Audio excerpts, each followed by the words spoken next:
Bismillahirrahmanirrahim. Dr. Hassan here. Welcome to all of you. I hope you are all doing well. Today, our session is about essay writing, and more specifically, it is about outline making. हम ये जो आज का अपना session start करने जा रहे हैं, essay राइटिंग के लिए स्टार्ट करने जा रहे हैं और इंट्रोडक्टरी ये हमारा पहला लेक्चर है। और मोर स्पेसिफिकली इसके अंदर आप लोगों को बताया जाएगा कि आउटलाइन कैसे बनाई जाती है। जैसा कि आप लोगों को पता है कि एसडीओ का जो पेपर है वो अचानक ही जो है पीपीएससी ने रिजल्ट डिले करता गया है, लेकिन जो एग्जाम है वो अचानक ही शेड्यूल्ड कर दिया है। और हमारे पास जो है 9 से 10 दिन बचे हैं एग्जाम को तैयार करने के लिए। इन 9 से 10 दिन में आप अगर कुछ ना कुछ आपकी इंग्लिश बेहतर है, कुछ ना कुछ आपको राइटिंग आती है, वोकेबलरी वगैरह आपकी ठीक है, तो आप इजीली ऐसे का एग्जाम जो है वो पास कर सकते हैं। इसमें कोई मुश्किल नहीं है, बस थोड़ी सी आपको डेडिकेशन की जरूरत है। ऐसे डिमांड करता है कि खुद से राइट करके जाना, खुद से इसको राइट करना, इसकी आउटलाइंस बनाना। हम इस सेशन में स्टेप बाय स्टेप चलेंगे। मैं आपको पहले आउटलाइन बनाना सिखाऊंगा। हमारा जो इस सेशन का एक जो है वो लाए अमल होगा। मैं आउटलाइन बनाना सिखाऊंगा, आपको टॉपिक दूंगा, आप मुझे आउटलाइन बना के दिखाएंगे। आप में से जो स्टूडेंट इस चीजों पे अमल कर लेंगे उनके 90% चांस है कि वो ऐसे क्लियर कर जाएंगे। 10% का मार्जिन होता है, वो इवन के एक्सपर्ट से एक्सपर्ट है उसका भी वो फेल किया जा सकता है ऐसे, क्योंकि एक कंसेप्ट है वो उसको नहीं समझ आया एग्जामिनर को, उसने आपको फेल कर देना है।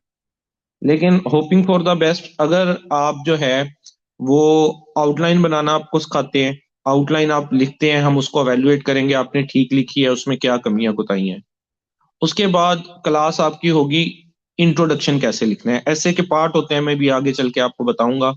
और फिर आप इंट्रोडक्शन लिख के दिखाएंगे। देन आप बॉडी पैराग्राफ्स लिख के दिखाएंगे।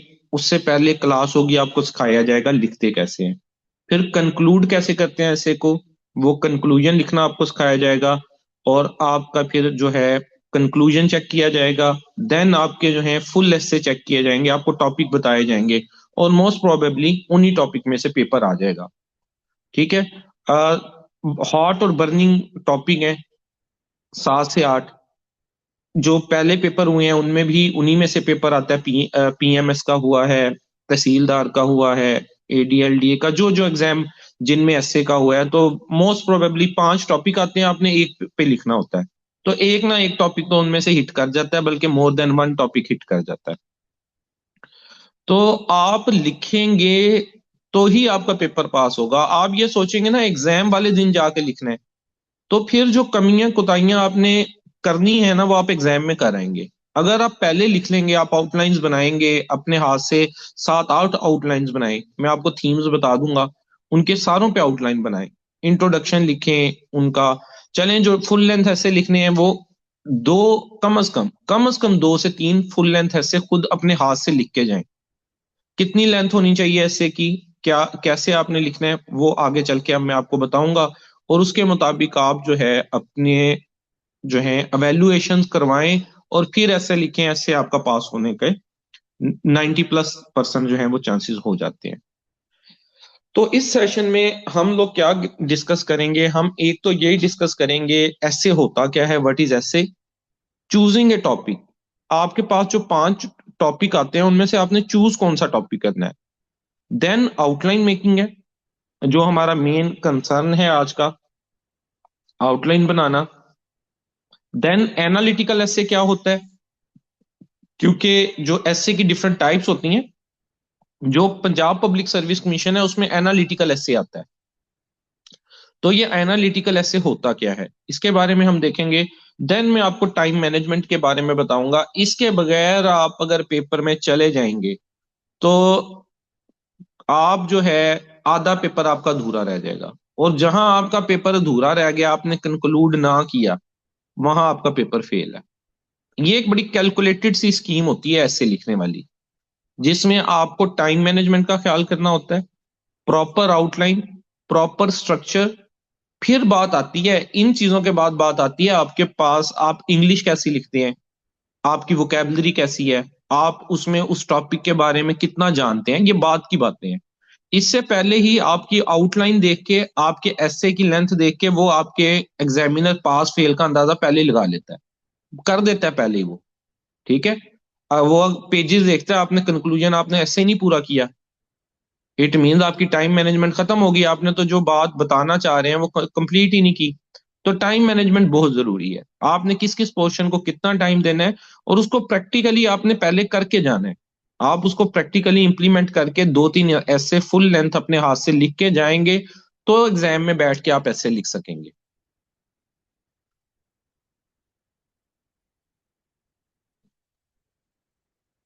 तो सबसे पहले हम देख लेते हैं कि ऐसे होता क्या है। Essay, an essay is a piece of non fictional writing. ये राइटिंग की एक स्टाइल है जो कि नॉन फिक्शनल है। फिक्शनल का मतलब होता है फर्जी बातें नहीं लिखनी, हकीकत की बेस पे बातें लिखनी है। डेट प्रेजेंट्स एन आर्गुमेंट और एक्सप्लोर्स ए टॉपिक, जिसके अंदर आप एक टॉपिक जो आपको दिया जाता है उसको एक्सप्लोर करते हैं, उस पे आर्गुमेंट्स लिखते हैं। That are supported by evidence and example, जो सपोर्टेड बाय होते हैं किसी ना किसी एविडेंस बेस, और कुछ एग्जाम्पल्स आप देते हैं। टिपिकली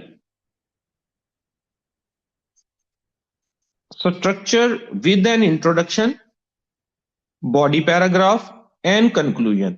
और ये जो उसका पैटर्न होता है, उसमें तीन चीजें होती हैं जो मैंने अभी आपको शुरू में भी बताई। उसका इंट्रोडक्शन करना होता है अपने एसे का, देन आपके बॉडी पैराग्राफ्स आ जाते हैं, देन आपका एंड के ऊपर जो है वो कंक्लूजन आ जाता है। ये इंट्रोडक्शन कैसे लिखना है, बॉडी पैराग्राफ्स कैसे लिखते हैं, कंक्लूजन कैसे लिखते हैं, इस पे सेपरेट हमारे आगे चल के लेक्चर होंगे। तो ऐसे हमें यहां से ये चीज समझ आई कि ये नहीं है कि आपने कोई फर्जी बातें, कोई कहानियां इस तरह से कुछ लिखाना है।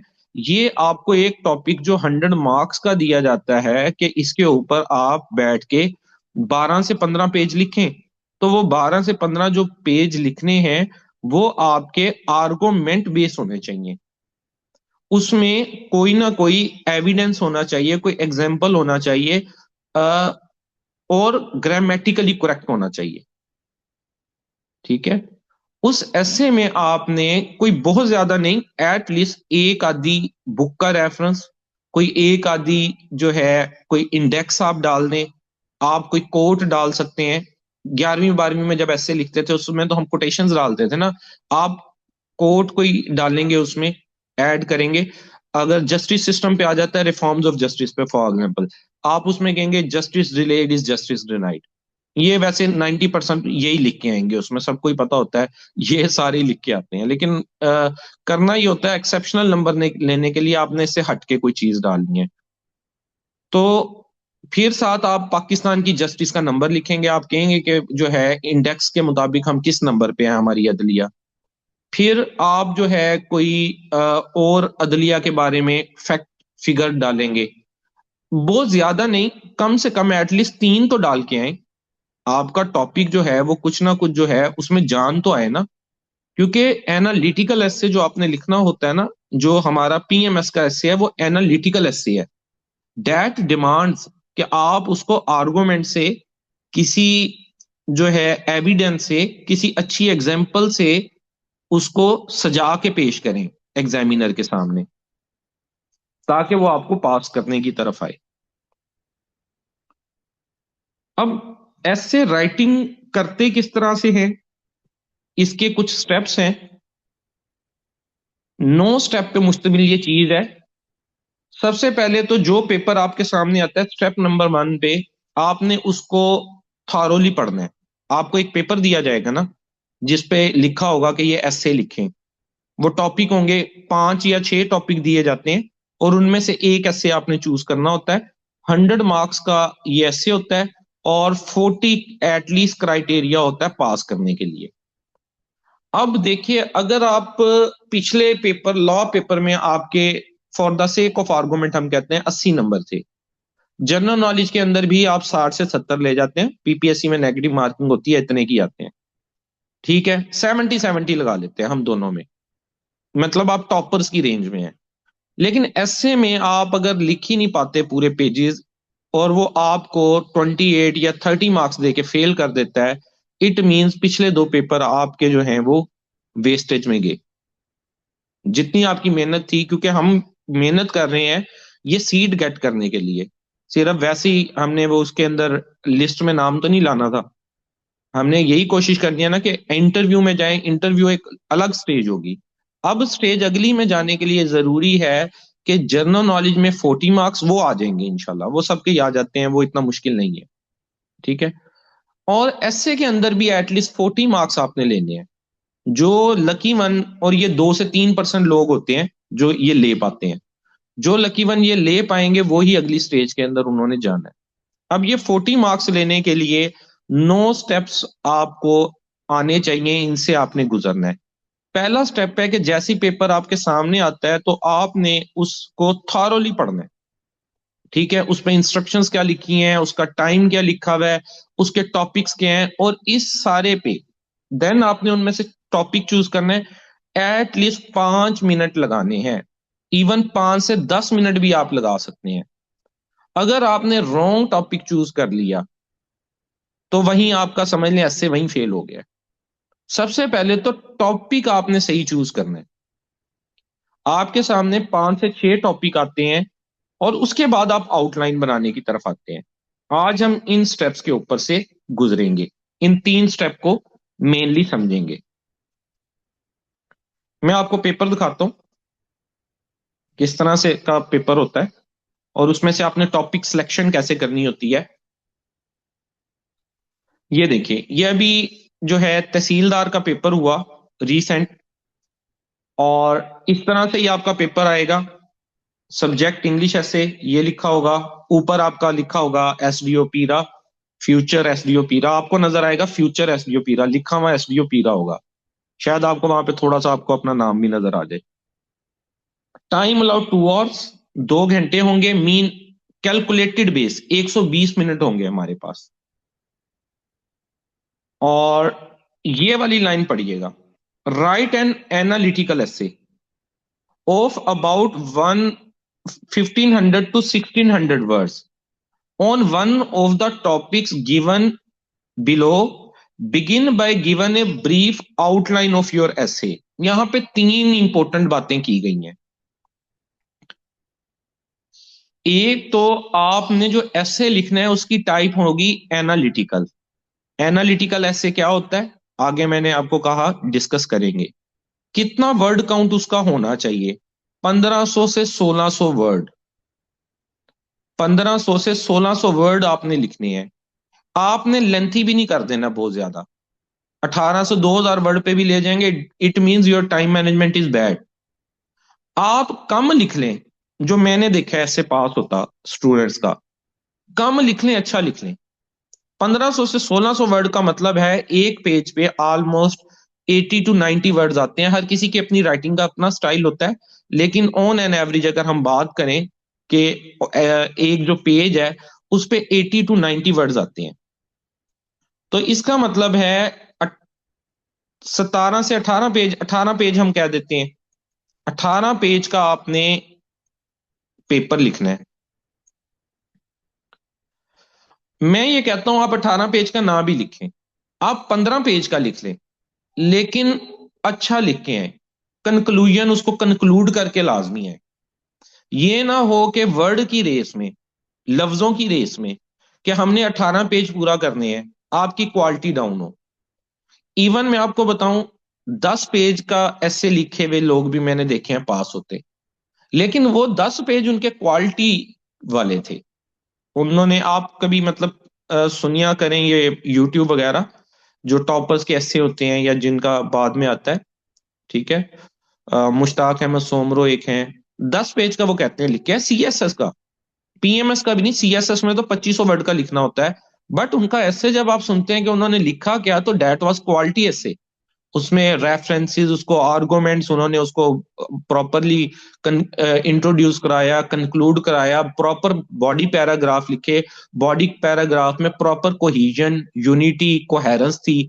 ये वर्ड्स क्या होते हैं ये हम नेक्स्ट लेक्चर में डिस्कस करेंगे।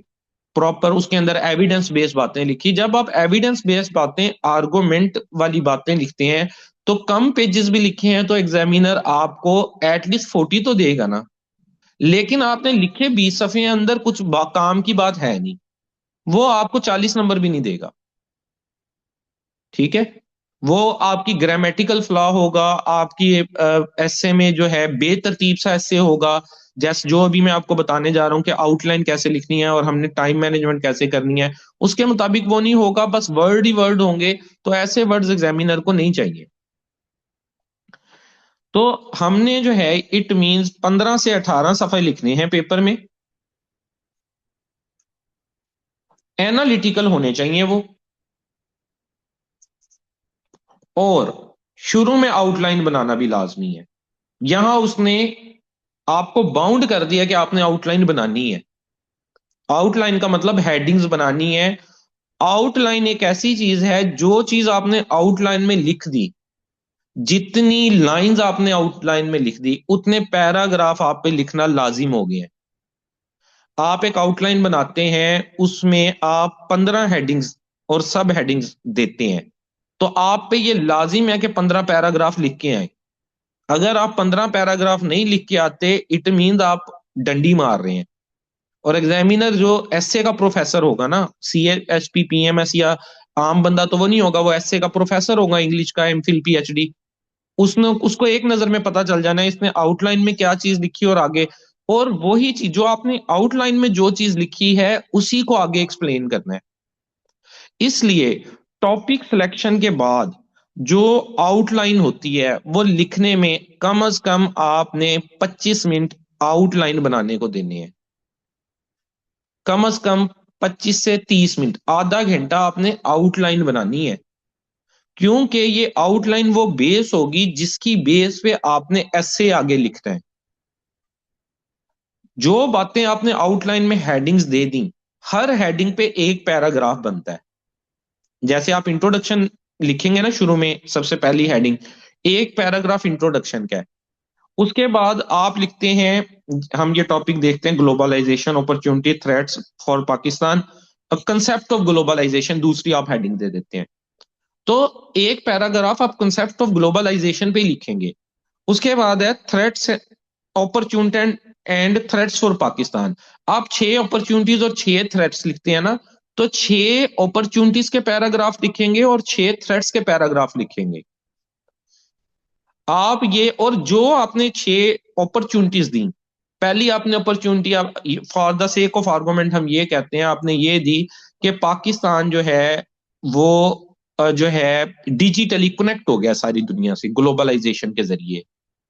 तो आपका वो पैराग्राफ जो हेडिंग नंबर आपकी फॉर एग्जांपल 3 है, तो पैराग्राफ नंबर 3 पूरा डिजिटलाइजेशन पे ही होगा आपका। ये नहीं हो सकता उधर आप सोशल इंपैक्ट या इकोनॉमी पे लिखा है। जो आपने आउटलाइन में यहां समझाने का मकसद ये है, 15 पॉइंट्स दिए हैं ना, तरतीब वाइज वही 15 पॉइंट आपने आगे 15 पैराग्राफ्स बनाने हैं, सेम तरतीब। ये एक प्रॉपर जो है आउटलाइन लिखने का तरीकाकार है। इसलिए जो मैंने पहली बात की कि 20 से 25 मिनट बल्कि आधा घंटा तक आप आउटलाइन बनाने को देंगे, आपके एग्जाम का 25% हिस्सा यहीं जा रहा है।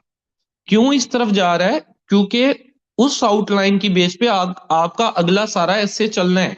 आप कोई नेक्स्ट बात, नेक्स्ट चीज कोई आपको यकदम याद आ गई कि मैंने यार ये पॉइंट भी लिखना है, तो आप नहीं लिख सकते उसको आगे। ये एसए का रूल है, और ये रूल्स वो हैं जो स्टैंडर्डाइज्ड हैं, जो एक प्रॉपर एसए के रूल्स होते हैं हमारे। प्रॉपर जो है इसमें एसेज भी आते हैं, जैसे डॉन न्यूज़पेपर में या मुख्तलिफ जगह पे, या आप इंटरनेशनली इवन के मतलब एमफिल पीएचडी भी करने ना लिंग्विस्टिक में, वहां भी ये स्टैंडर्डाइज रूल है इंग्लिश लैंग्वेज के, कि जो बात आपने स्टार्ट, आउटलाइन इसी को कहते हैं ना, कि हमने स्टार्ट में जो बात कह दी, उसी के ऊपर आगे हमने उसको ही एक्सप्लेन करना है। अब हमने शुरू के अंदर फॉर एग्जांपल बात करना शुरू की वीट के ऊपर, गंदुम के ऊपर, और आप आगे जाके बात करना शुरू हो गए चीनी के ऊपर। ठीक है, तो ये एक बेतुकी चीज होगी। ठीक है, जो बात आउटलाइन में की गई वही बात आपने आगे बॉडी पैराग्राफ और एसे के अंदर करनी होती है, एक चीज। तो ये हमारे सामने एक एसे आ गया, एसे के टॉपिक आ गए। तो सबसे पहली चीज आपकी ये होगी कि आपने पूरे पेपर को पढ़ना है, उस पर टाइम देखना है कितना है। 2 घंटे पूरा लिखा हुआ है, अगर वहां पे 1.5 लिखा हुआ है, आपने टाइम को रिड्यूस कर लें फौरी तौर पे, उधर ही अपनी प्लानिंग बनाएं कि मैंने जो है वो किस तरह से इसको अटेम्प्ट करना है। वैसे 2 घंटे होंगे इसके आपके। फिर वो देखें, प्रॉपर लाइन पढ़ें जो उसने ऊपर लिखी है कि किस टाइप का ऐसे लिखना है। होगा यही एनालिटिकल ऐसे लिखना है, 1500 से 1600 वर्ड का लिखना है। ठीक है, और उसकी आउटलाइन बनानी है। अब आउटलाइन बनाने से पहले आपके लिए जरूरी है कि जो 5 से 6 टॉपिक आए उनमें से आपने एक टॉपिक चूज करना है जिसने ये फैसला करना है कि आपने पास होना है या फेल होना है। टॉपिक चूज करने में दो तीन चीजें हैं। एक तो देखिए, 5 अगर टॉपिक आए हैं तो ये, हम कोई इतने आइंस्टाइन तो नहीं है कि पांचों के ऊपर आपको जो है वो डेटा आता हो।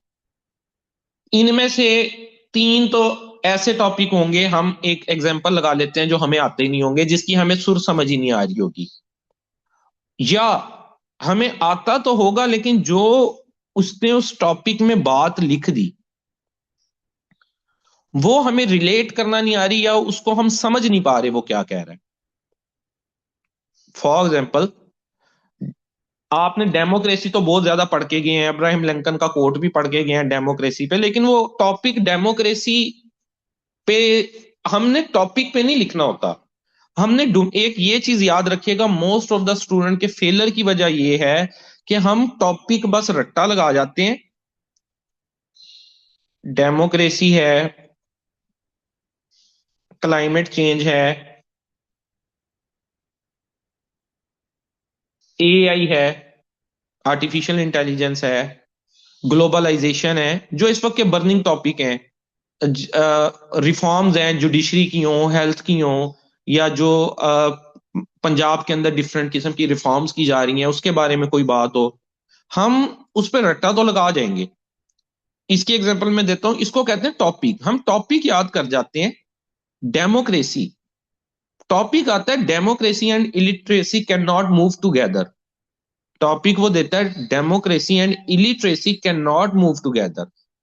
अब हम लिखना शुरू हो जाते हैं जी डेमोक्रेसी पे। डेमोक्रेसी के बारे में इब्राहिम ने लिंकन ने ये कहा, व्हाट इज डेमोक्रेसी, डेमोक्रेसी की टाइप क्या है, पाकिस्तान में डेमोक्रेटिक स्ट्रक्चर क्या है, पाकिस्तान में कितने मार्शल लॉ लग गए, and this and this and this.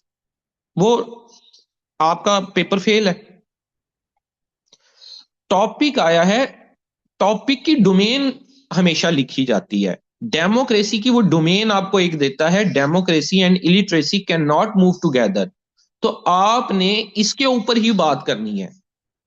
चलें, थोड़ा बहुत एक आधा पैराग्राफ आप लिख देते हैं कि डेमोक्रेसी क्या है, उसमें इब्राहिम लिंकन की कोट भी डाल देते हैं, for the people, of the people and फलां फलां। लेकिन वो जस्ट एक हद तक, उसने जो पेपर चेक करना है ना एग्जामिनर ने, उसने चेक टॉपिक कर, डोमेन करनी है कि इससे ये डोमेन पूछी गई थी कि ये दोनों इकट्ठे क्यों नहीं चल सकते। अगर लोग जो हैं इलिटरेट हों, पढ़े लिखे ना हो, और उस माशरे में डेमोक्रेसी नहीं चल सकती। जैसे अयूब खान कहता था कि ये तो कौम जाहिल है, ये डेमोक्रेटिक कौम नहीं है, ये डंडे के जोर से ही चलती है। अयूब खान ने जब 11 साल अपना गवर्नमेंट किया था तो वो यही कहता था। तो इसके ऊपर टॉपिक आ भी चुका हुआ है, democracy and illiteracy can not move together. ये इकट्ठे, आपने इसकी हेडिंग देके कि क्यों नहीं चल सकती, why they can not move together, उस पर ही लिखने हैं पैराग्राफ। 8 से 10 पैराग्राफ इस पॉइंट पे ही लिखने हैं। इंट्रोडक्शन कंक्लूजन वो तो आप लिखेंगे लिखेंगे ना, बाकी के जो आपने लिखने हैं वो इस पे लिखने हैं। अब चूज द टॉपिक पे ये बात हो रही थी आपको समझाने के लिए कि हम क्या करते हैं कि हमने टॉपिक में देखा 5 में हमारी मर्जी का वर्ड कौन सा है। हम रट्टा लगा के गए हैं ग्लोबलाइजेशन पे, या हम गए हैं रट्टा लगा के जी फ्यूचर ऑफ एआई पे। और यही मतलब सारे ग्रुपों में यही चल रहा है, यही 7-8 टॉपिक आने हैं, टॉपिक यही 7-8 आने हैं, ये बात दुरुस्त है। मैं आपको टॉपिक शेयर भी कर दूंगा। टॉपिक यही 7-8 आने हैं, इनसे हटके पेपर बाहर नहीं जाता, और 5 आने हैं, उन 5 में से एक हिट कर ही जाता है, एक तो आएगा ना उनमें से। लेकिन बेसिकली आपने उस टॉपिक पे नहीं, आपने उसकी डोमेन पे लिखना होता है।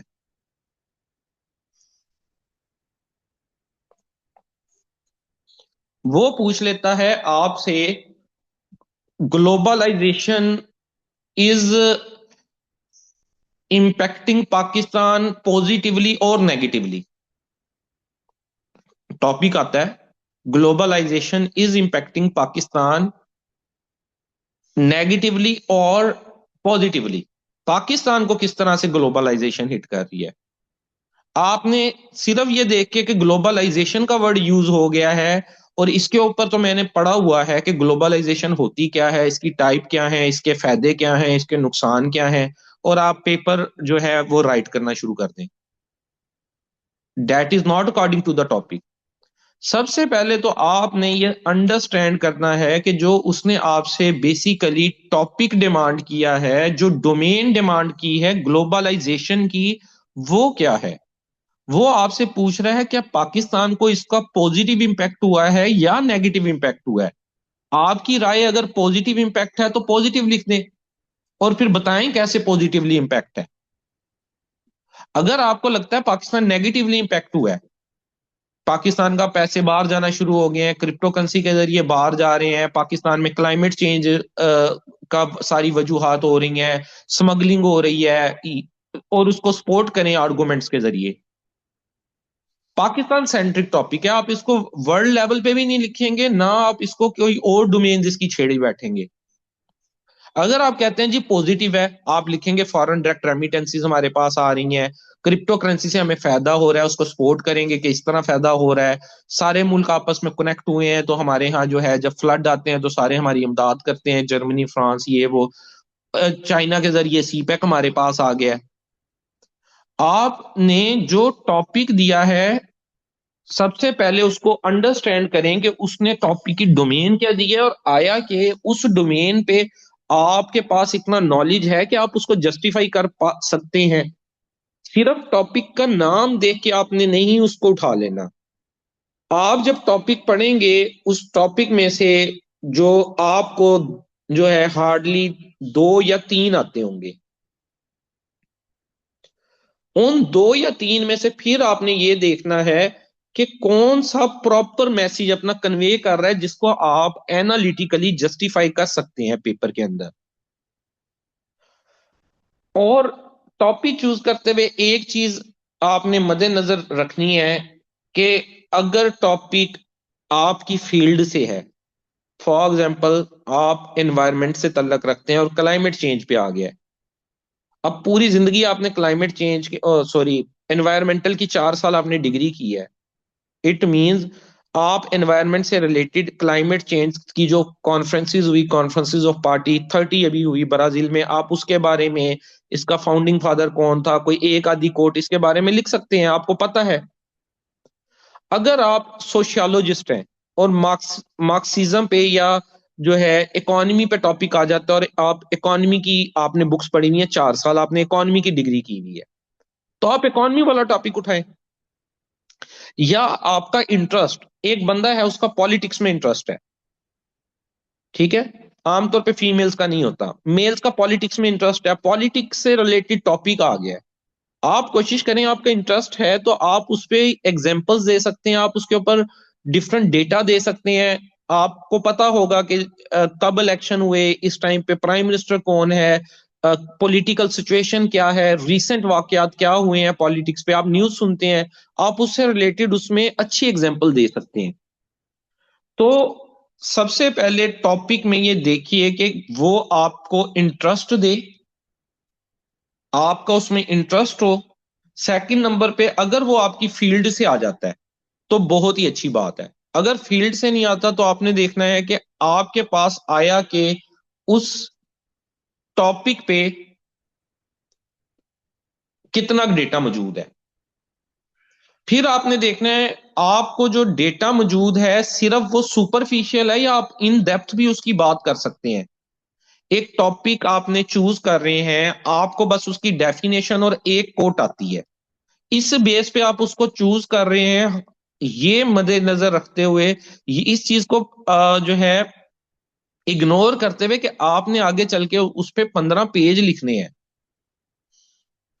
तो टॉपिक चूज करते हुए आपको ये पता होना चाहिए कि क्या आप उस टॉपिक की उस डोमेन पे जिसकी वो पूछ रहा है बात, आप क्या उस पे 15 पेज लिख सकते हैं?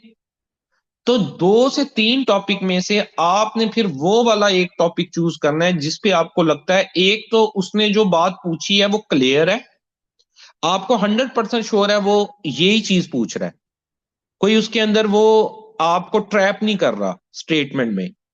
आधे से ज्यादा स्टूडेंट्स के फेल होने की वजह ये होती है वो टॉपिक को अंडरस्टैंड ही नहीं कर पाते।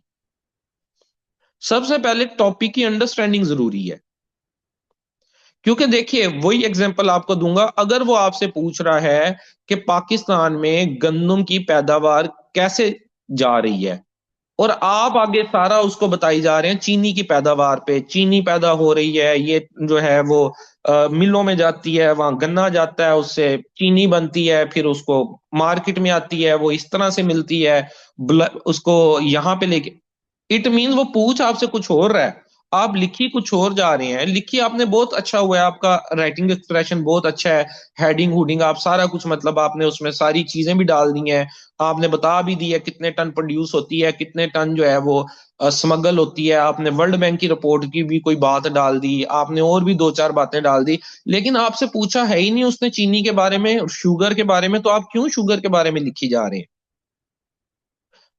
तो यहां से आपको ये चीज समझ आ गई होगी कि टॉपिक अंडरस्टैंड करने के बाद, और कोशिश करें सिंपल और साफ सा टॉपिक उठा लें, कोई मुश्किल वर्डिंग वाला टॉपिक ना उठाएं, सीधी सीधी बात वाला, जहां उसने ग्लोबलाइजेशन, थ्रेट्स एंड चैलेंजेस पूछा हुआ है, थ्रेट्स लिखें, चैलेंजेस लिखें, वे फॉरवर्ड लिखें, बात खत्म करें।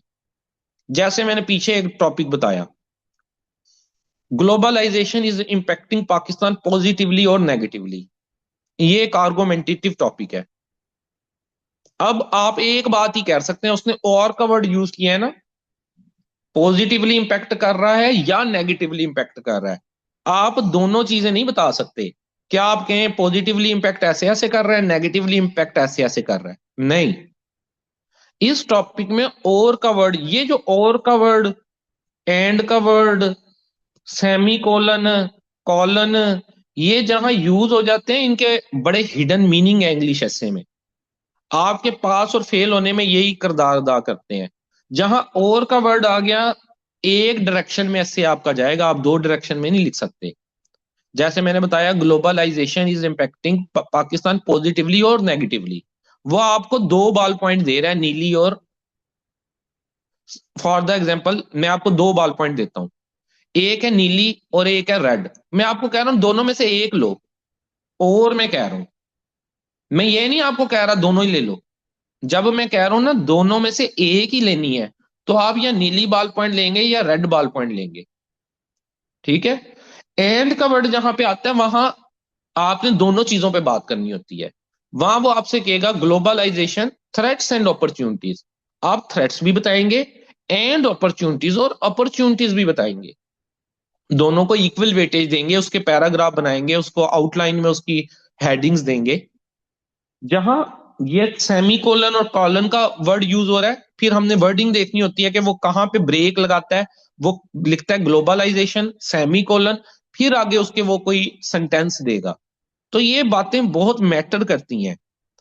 इन चीजों को देखते हुए जो सिंपल स्ट्रेट फॉरवर्ड टॉपिक हो ना, जहां आपको लग रहा हो कि एग्जामिनर ने कोई लोचा नहीं तलावा, बल्कि लुच नहीं तलावा, तो वो टॉपिक आपने उठाना है। गलत टॉपिक चूज कर लिया तो आधा ऐसे तो आपका वहीं खराब हो गया। उम्मीद है इस बात पे मैंने बहुत ज्यादा जोर दिया, और जोर देने की वजह यह है कि सबसे बड़ी गलती स्टूडेंट की टॉपिक चूज करने में ही है, वो पहले 5 मिनट में ही अपना ऐसे हार बैठता है, क्योंकि जो एग्जामिनर ने बात पूछी ही नहीं, जब आप उसके ऊपर लिखाएंगे तो फायदा आपके ऐसे का। इसलिए कोशिश करें कि जहां उसने सीधी सीधी बात पूछी है ना आपसे, जैसे ये पेपर देखें,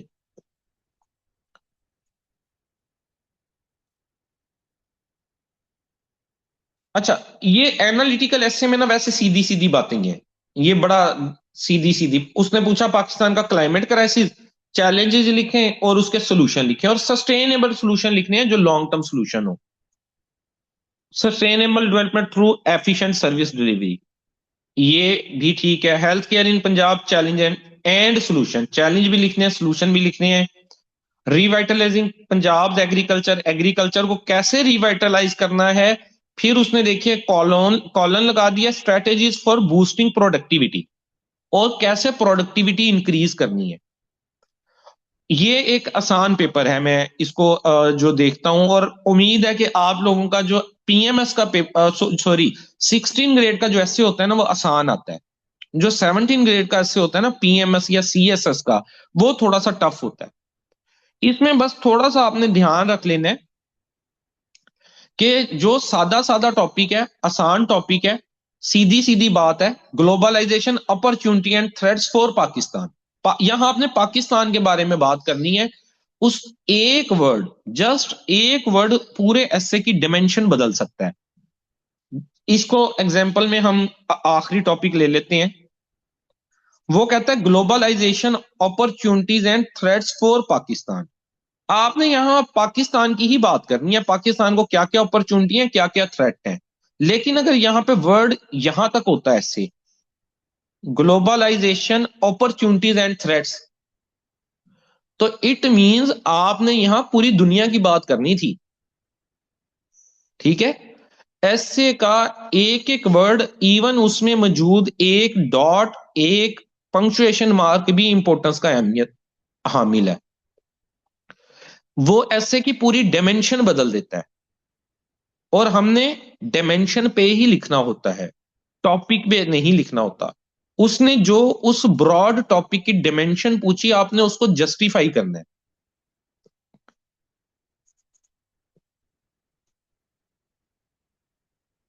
ठीक हो गया जी, ये हो गया। देन हमने टॉपिक चूज कर लिया। टॉपिक चूज करने के बाद आप एक एनालिटिकल एसे की आउटलाइन बनाएंगे। आप अपने आइडियाज को एक आउटलाइन के अंदर लिखेंगे, जिसमें आपका इंट्रोडक्शन होगा, बॉडी पैराग्राफ होंगे और कंक्लूजन होगा। ये जो आपने ऐसे लिखना है, ये लॉजिकल फ्लो होगा। बात जो करेंगे लॉजिकल करेंगे, क्लैरिटी होगी। कोई मुश्किल वर्ड आपको यूज करने की जरूरत ही नहीं है। हम मुश्किल मुश्किल वोकेबलरी के वर्ड यूज करते हैं डॉन न्यूज़पेपर से, यहीं आके मार खा जाते हैं। जो बहुत मुश्किल वर्ड होता है ना, बोल स्ट्रिंग का मतलब भी है ज्यादा करना, एनहांस का मतलब भी है ज्यादा करना, इंक्रीज का मतलब भी है ज्यादा करना। हम कोशिश करते हैं बोल स्ट्रिंग का वर्ड यूज करें, हालांकि हमें उसकी कॉनोटेशन नहीं पता होती प्रॉपर। हमने बस वो सिनोनिम एंटोनिम में पढ़ लिया, इसका मतलब होता है ज्यादा करना। कभी भी टफ वोकेबलरी आपने ऐसे के पेपर में नहीं यूज करनी। सिंपल सा ऐसे लिख के आना है, सिंपल सिंपल बातें, सिंपल सेंटेंस, आसान वर्डिंग। आप जहां ये सीएसएस वाली वर्डिंग शुरू कर देते हैं ना, ये पीएमएस वाली डिफिकल्ट वर्डिंग जो वोकेबलरी के लिए हमने कंप्रीहेंशन के पेपर के लिए वो आप ऐसे में यूज कराते हैं, ऐसे में ही हम जो है वो गलत कर बैठते हैं। जब वो एग्जामिनर उस ऐसे को देखता है, आपने ये आप खुद एग्जामिनर बन के सोचें, आपके पास एक ऐसे का पेपर आता है और उसमें शुरू में आउटलाइन एक बनी हुई है, मुश्किल मुश्किल वर्ड तो उसमें डले हुए हैं, प्रैग्मेटिक अप्रोच, बोल स्ट्रिंग, और ये वो एग्जामिनर को साफ लगेगा ये नुमाइशी है। इसने जस्ट जो है ना एक मुश्किल मुश्किल वर्ड डाले हुए हैं। असल चीज ऐसे में मैटर करती है योर लॉजिकल फ्लो, आपकी बात क्लियर हो, अफेक्टिवली पेपर पढ़ने वाले को समझ आ जाए कि क्या वाकई जो उसने पेपर में पूछा आप उसके बारे में सही लिख के आए हैं। आप मुश्किल मुश्किल वर्ड लिखा है, वो भी परेशानी में पड़ जाए, यार मैं तो एमफिल पीएचडी कर बैठा हूं, मैंने नहीं ये लफ्ज आज तक पढ़े, ये पता नहीं कौन से लफ्ज यूज करी जा रहा है, और ना उसको समझ आए कि ये बात क्या कहना चाह रहा है। तो आपकी बात जो है वो एग्जामिनर तक पहुंचनी चाहिए, और वो तभी पहुंचती है जब आप आसान वर्ड लिख के आते हैं। इसमें अभी आपसे आउटलाइन जब लिखवाएंगे तो उसके अंदर हम देखेंगे भी कि आपकी आउटलाइन जो है वो जो है किस तरह से आप लिखते हैं, उसके अंदर किस क्या वर्डिंग यूज करते हैं।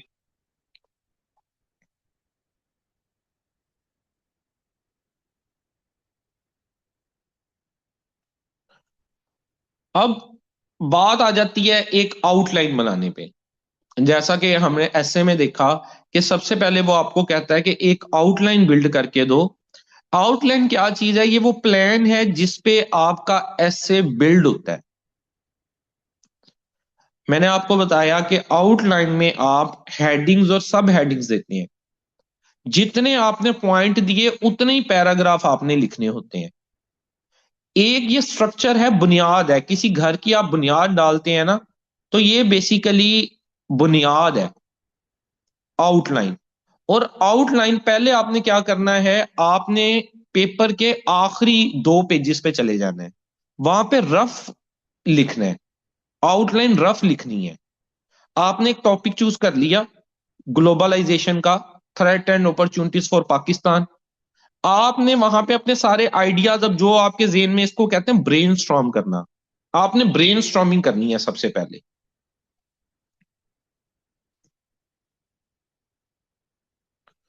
आप उसके बारे में जितना कुछ जानते हैं उसको आखिरी पेज पे रफली लिखते जाए।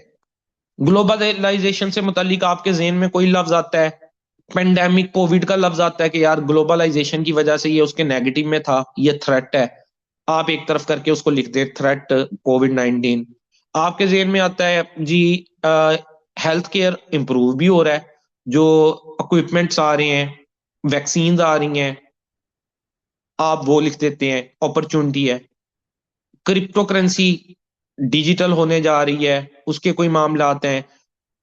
रीजनल कनेक्टिविटी हो रही है, डिफरेंट मुल्क आपस में मिलके वॉर लड़ते हैं, सारे मिलके किसी की सुलह करवा देते हैं, कोई पुफो बन के लड़ाई करवा देता है। उसके बारे में आपके जहन में कोई पॉइंट आ रहे हैं, मतलब जो जो पॉइंट ग्लोबलाइजेशन, अगर आपने एक टॉपिक सेलेक्ट कर लिया, आपके जहन पे आ रहे हैं, तो आखिरी पेज पे जाके आपने वो रफली लिखते जाने हैं, जितने भी पॉइंट है। देन उसको फिर आपने एक प्रॉपर शेप देनी है, उसकी आउटलाइन रफ आउटलाइन बनानी है। ठीक है। रफ आउटलाइन बनाने के बाद आपने उस रफ आउटलाइन को फिर पेपर के पहले पेज पे आ जाना है, जहां पे सबसे ऊपर आप जो है क्या करेंगे, जो टॉपिक आपने सिलेक्ट किया है वो लिखेंगे यहां पे। उस एसे का नाम लिखेंगे जो आपने टॉपिक सिलेक्ट कर लिया। एग्जामिनर को नहीं पता वहां 5 टॉपिक आ रहे हैं, 6 आ रहे हैं, 10 आ रहे हैं, आपने कौन सा लिखना है। आप सबसे पहले पेपर के ऊपर वो टॉपिक लिख के आएंगे कि मैं ये टॉपिक लिखने लगा हूं। उसके नीचे आप लिखेंगे आउटलाइन, ऐसे। देन आपने अब हेडिंग्स देनी है। सबसे पहली हेडिंग इंट्रोडक्शन मस्ट है। देन सबसे आखिरी हेडिंग, आमतौर पे 5वीं हेडिंग ये बनती है, कंक्लूजन मस्ट है। दरमियान की जो हेडिंग है, heading number 2, 3 and 4, that is body paragraphs. Outline में आपने इंट्रोडक्शन लाजमी देना होता है। सबसे पहली हेडिंग आपकी होती है इंट्रोडक्शन, सबसे आखिरी हेडिंग आपकी होती है कंक्लूजन।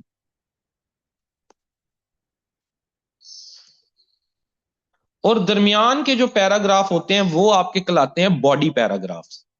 ये एक आपका एसे का स्ट्रक्चर होता है। अब वो बॉडी पैराग्राफ किस चीज पे डिपेंड करते हैं, एसे का टॉपिक क्या है, वो आपसे पूछ क्या रहा है।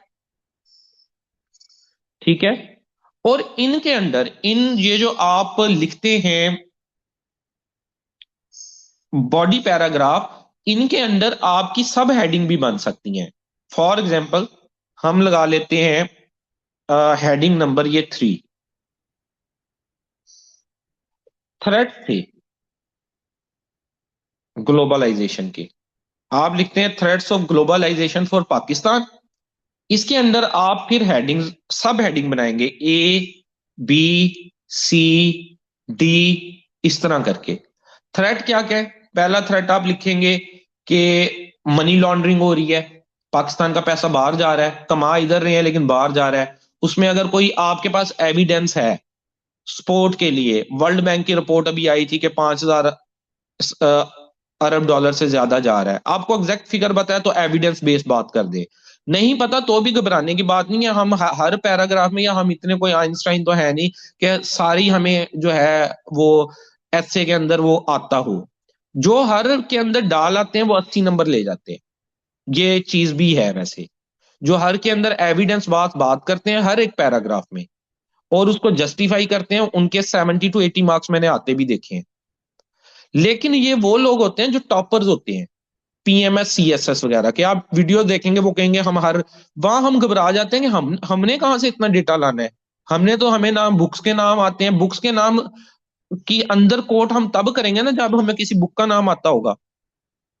तो वो जो बता रहे होते हैं ना आमतौर पे, आपको यूट्यूब पे आप कोई वीडियो देखते हैं कि हर हेडिंग के अंदर आपने ऐसे लिखना है, और वो अपनी आउटलाइन बताते हैं कि फलां पेपर में हम ऐसे लिख के आए थे तो 70 नंबर आए थे। तो वो तो टॉपर से जी, हर बंदा टॉपर नहीं हो सकता। हमें यहाँ सिक्योर करने हैं 45 से 50 मार्क्स बस, और उन 2% लोगों में आ जाना है जिन्होंने अगली स्टेज में जाना है। तो अगर आपको कोई इससे रिलेटेड चीज, कोई फैक्ट, कोई किसी बुक का नॉलेज, किसी इंडेक्स का नॉलेज आता है, वो आपने आगे लिखना है। आउटलाइन में आपने कुछ भी नहीं लिखना, ऐसी कोई बात नहीं लिखनी आउटलाइन में। जस्ट आपने वन लाइनर लिख के आना होता है। कुछ मैं आउटलाइन आपको भी दिखाता हूं कि कैसे आपने आउटलाइन में लिखना होता है। तो ये जो बॉडी पैराग्राफ्स होते हैं, इनके अंदर आप जो जो बात, जो उसने पूछे, उसने थ्रेड्स पूछे तो एक आप हेडिंग में थ्रेड्स, और यूं सिर्फ कल अकेला नहीं लिखना होता थ्रेट। उसने पूछी अपॉर्चुनिटी, अपॉर्चुनिटी कभी भी एक लफ्ज की हेडिंग और या सब हेडिंग एक लफ्ज की नहीं होती, इंट्रोडक्शन और कंक्लूजन के अलावा। ये हमेशा 2 से 3 वर्ड एटलीस्ट, और 5 से 6 वर्ड तक जाती है। 2 वर्ड से लेके 6 वर्ड्स के दरमियान होनी चाहिए आपकी हेडिंग। जैसे थ्रेड्स से आप पूरा वर्ड लिखेंगे, थ्रेड्स फॉर पाकिस्तान, नीचे आप आएंगे, आप लिखेंगे फॉर एग्जाम्पल मनी लॉन्ड्रिंग, आप उसको प्रॉपर बनाएंगे। Money laundering is causing poverty in Pakistan, या is declining Pakistan economy. 3 4 5 word आपने लिख के आने होते हैं। सिर्फ ये नहीं है, थ्रेट में आप अगर लिखेंगे ना, जो आपकी ये जो आउटलाइन के होते हैं ना हेडिंग्स या सब हेडिंग्स, वो सेल्फ एक्सप्लेनेटरी होनी चाहिए। वन वर्ड की कभी भी नहीं लिखते होते। थ्रेट्स उसने पूछे तो आप पूरा लिखेंगे, थ्रेट्स फॉर पाकिस्तान, अगर वो पाकिस्तान का है। अभी मैंने पीछे एग्जांपल दी थी, वो आपको टॉपिक दे देता है ग्लोबलाइजेशन थ्रेट्स एंड अपॉर्चुनिटीज, वो फॉर पाकिस्तान कहते ही नहीं, और आप सारा ऐसे पाकिस्तान पे लिख आते हैं। ये भी गलत है। ऐसे के टॉपिक को समझ के, अभी पिछला टॉपिक अगर पाकिस्तान के बारे में था, हम लेते हैं तो हम लिखेंगे थ्रेट्स फॉर पाकिस्तान पूरा लिखेंगे। देन थ्रेट्स है ना, आप अकेला मनी लॉन्ड्रिंग नहीं लिख देंगे। ये सेल्फ एक्सप्लेनेटरी नहीं है, आप इसको थोड़ा सा कंप्लीट करेंगे। Money laundering causing Pakistan economy to decline, money laundering causing slow growth, थोड़ा सा उसको सेल्फ एक्सप्लेनेटरी बनाएंगे। देखिए, आपकी आउटलाइन ही अगर सेल्फ एक्सप्लेनेटरी होगी, वो पहली नजर आपकी आउटलाइन पे डालता है, उसको आपके आइडियाज पता चल जाता है कि इस बंदे के पास आइडियाज हैं। और आगे कंस्ट्रक्शन, वो फिर आपके पेजेस देखता है कि इसने जो पैराग्राफ की तरतीब लिखी है, इंट्रोडक्शन कितना लिखा हुआ है, किस तरतीब से लिखा है, उसके बाद के बॉडी पैराग्राफ किस तरह से हैं, उनमें जो है कनेक्टर्स इस्तेमाल हुए हुए या नहीं इस्तेमाल हुए हुए, प्रॉपर एक कोहिजन के अंदर जा रहा है या नहीं जा रहा आपका ऐसे। देन कंक्लूजन, आपने प्रॉपर उसको कंक्लूड किया है कि नहीं किया। वो इतना ही देख के वो ज्यादा डीप भी नहीं जाएगा, वो आपको मार्क्स दे देगा अच्छे। लेकिन अगर आपकी आउटलाइन सेल्फ एक्सप्लेनेटरी नहीं होगी, फिर उसको मजबूरन आपके पैराग्राफ्स के अंदर घुसना पड़ेगा। और जब वो पैराग्राफ के अंदर जाएगा, घुसेगा, तो उसके अंदर उसको आपकी ग्रामर की मिस्टेक भी नजर आएंगी। उसको कई आपकी ऐसी बातें होंगी जो उसको समझ भी नहीं आएंगी कि आपने की क्या है। क्योंकि पेपर ने जाना है, हमने खुद तो जाना नहीं उसको समझाने कि हमने ये बात लिखी है। हमारी इंग्लिश हम लफ्जों को जोड़कर रख तो देते हैं, और बाज का वो कुछ मतलब ही नहीं दे रही होती। ये मैं रिलेट कर रहा हूँ, ग्रामेटिकली करेक्ट होनी चाहिए आपकी इंग्लिश। अब हमारी कुछ ना कुछ मिस्टेक तो होती है ग्रामर में, कुछ ना कुछ हम वर्ड की भी, वोकैबलरी का भी कोई मिसिंग कर आते हैं। तो जब वो आपके पैराग्राफ में चला गया और उसने वहां देखा कि आपकी गलतियां हैं ग्रामर की भी, और आप बात को प्रॉपर कन्वे नहीं कर रहे, तो और उसका टाइम भी आपने जाया किया एग्जामिनर का, तो उसको गुस्सा भी आएगा, फिर वो आपको मार्क्स देगा कम। तो उससे बचने के लिए कोशिश करें कि आउटलाइन ही इतनी सेल्फ एक्सप्लेनेटरी लिखाएं कि वो, उसको पता चल जाए कि इस बच्चे को आता है, इस बंदे को ऐसे के बारे में नॉलेज है, ये जो बातें कह रहा है टॉपिक के मुताबिक कह रहा है, लॉजिकल बातें हैं। आगे वो सिर्फ आपका स्ट्रक्चर देखे, सिर्फ ऐसे का, और आपको, आप जैसे देखते हैं ना टीचर बड़ी तेजी तेजी से चेक करते हैं, आखिर के अंदर नंबर लगा देते हैं, वो वाला काम करें। अगर आप वन यहाँ पे लिखी हुई है मनी लॉन्ड्रिंग से, वो क्या मुराद लेगा? मनी लॉन्ड्रिंग, उसको इनहांस करें, सेल्फ एक्सप्लेनेटरी बनाएं, अपनी जो सब हेडिंग्स और सब हेडिंग्स हैं उनको। मैं कुछ आपको आउटलाइंस दिखाता हूं, बल्कि आउटलाइन दिखाने से पहले हम ये डिस्कस कर लेते हैं कि एनालिटिकल एसे होता क्या है। ये देखिए ना, आपने इंट्रोडक्शन लिखा सबसे पहले, सबसे एंड पे कंक्लूजन लिखा, दरमियान में आपके बॉडी पैराग्राफ है। अब ये 1 नंबर था, ये 2, 3, 4 एंड 5। इट मींस आपने 5 पैराग्राफ लिखे हैं, 5 हेडिंग्स दी हैं मेन। अब इंट्रोडक्शन और जो कंक्लूजन होता है, वो एक एक पैराग्राफ ही होता है, वो एक एक पैराग्राफ ही होता है, इंट्रोडक्शन और कंक्लूजन। और इट इज रिकमेंडेड आप पूरे पेज का लिख के आए। इंट्रोडक्शन लिखना है ना, आप पूरे पेज पे लिख के आए, एक पेज इंट्रोडक्शन को दें, और जो सबसे आखिरी पेज जहां पे आप ऐसे को एंड करेंगे, ये है पेपर के सबसे आखिरी पेज पे ना लिखाना कि वो देखे है कहाँ पे और वो पता चले, वो सारे सबसे आखिरी पेज पे जहां मतलब आपके पैराग्राफ एंड हो रहे हैं, आप ऐसे को कंक्लूड कर रहे हैं, एक पेज का कंक्लूजन करके हैं। बाकी जो पेजेस बचे उसमें आपने बॉडी पैराग्राफ लिखने हैं, और इट इज रिकमेंडेड कि आप एक पेज पे 2 बॉडी पैराग्राफ लिखें। देखिए कितना प्यारा स्ट्रक्चर नहीं बन जाएगा। आपका वो पहला पेज ओपन करे, उसके ऊपर इस तरह से करके आपने एक पेज के ऊपर अपना लिखा हो जी, आउटलाइन लिखी हो, ऊपर आपने टॉपिक लिखा हो, नीचे लिखा हो आउटलाइन, नीचे आपने ये इंट्रोडक्शन। बॉडी पैराग्राफ की वो डिपेंड करता है कि उसने आपसे टॉपिक क्या दिया, वो उसकी कुछ आपने बनाई थ्रेट्स, फॉर एग्जांपल ये आपने उसके थ्रेट बनाए, अपॉर्चुनिटीज बनाई, वे फॉरवर्ड बनाया, और कंक्लूजन करके एक पेज पे आपने ये लिख दिया। नेक्स्ट पेज वो आपका खोले, तो उसके ऊपर आपने जो है ना, ऐसे एक पेज पूरे के ऊपर बात की हो इंट्रोडक्शन की। इंट्रोडक्शन आम पैराग्राफ से बड़ा होता है। देन वो अगला पेज खोले, उस पे आपने 2 पैराग्राफ लिखे हो, एक ऐसे आधे पेज पे, एक नीचे आधे पेज पे, और इसी तरह सारे पेजेस वो आपके खोलता जाए, वो देखे हर पेज पे 2 2 पैराग्राफ लिखे हैं। और जब वो आखिरी पेज पे जाए, तो वो देखे उसी तरह आपने प्यारा सा करके जो है ना कंक्लूड किया वैसे को। ये मैं आपको स्ट्रक्चर समझा रहा हूँ। इस आपने लिखता, अगली बात बाद में आएगी कि आपकी ग्रामर कैसी है, आपने लॉजिकल लिखा या नहीं लिखा। पहली चीज है प्रेजेंटेशन। सबसे पहले वो पेपर जैसे ही आपका हाथ में ले, बाकी पेपर से आपका पेपर उसको मुनफरिद लगना चाहिए। जब आप पहली बार ये चीज करेंगे ना, कि आप सोचे मैं एग्जाम में जाके लिखूंगा, तो इस तरह से आपसे कभी भी नहीं लिखा जाएगा। इस तरह से लिखने के लिए जरूरी है कि पहले आप प्रैक्टिस करें आउटलाइन लिखने की, देन आप प्रैक्टिस करें पैराग्राफ लिखने की, देन आप प्रैक्टिस करें इंट्रोडक्शन लिखने की, जो एक पेज का मैंने आपको बताया, फिर कंक्लूजन लिखने की प्रैक्टिस करें, फिर फुल एसे लिखने की प्रैक्टिस करें, 2 से 3 फुल एसे लिखें, क्योंकि टाइम कम है, वरना रिकमेंडेड इससे ज्यादा है।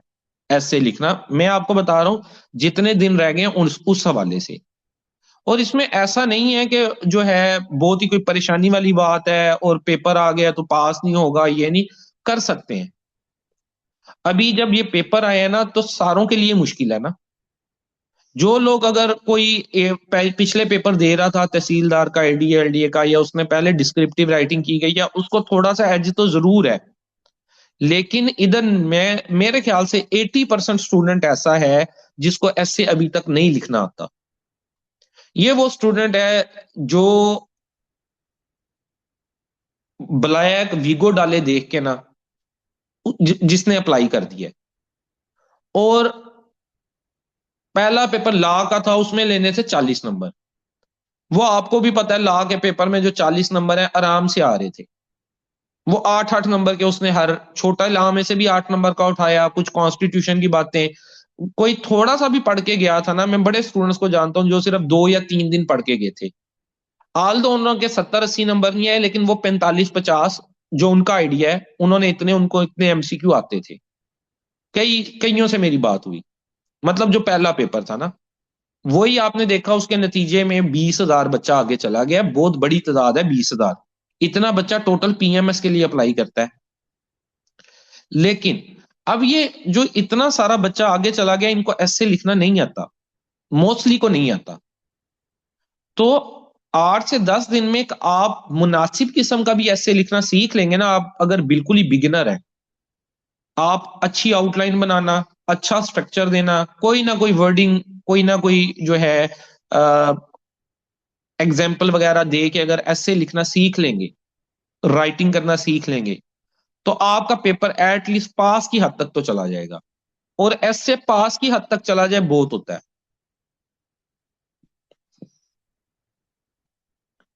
ठीक है जी।